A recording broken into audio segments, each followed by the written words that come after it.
Punta tayo sa ang nawawala po. Diplomatic channels daw ang pinakamabilis na opsyon ng ating pong gobyerno para mapabalik ng Pilipinas ang puganteng si Saldico. Sa programang Ted Filon and DJ Chacha, sinabi po ng international law expert na si Attorney Rodel Taton na maaari pong kausapin ni Pangulong Bongbong Marcos ang French President.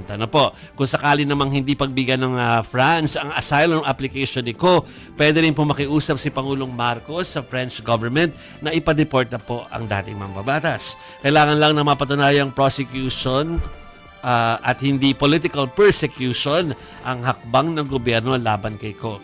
Samantala, nakipagpulong po ngayong araw si PBBM sa mga ambassador po ng France at mga leader po ng embahada ng Czech Republic.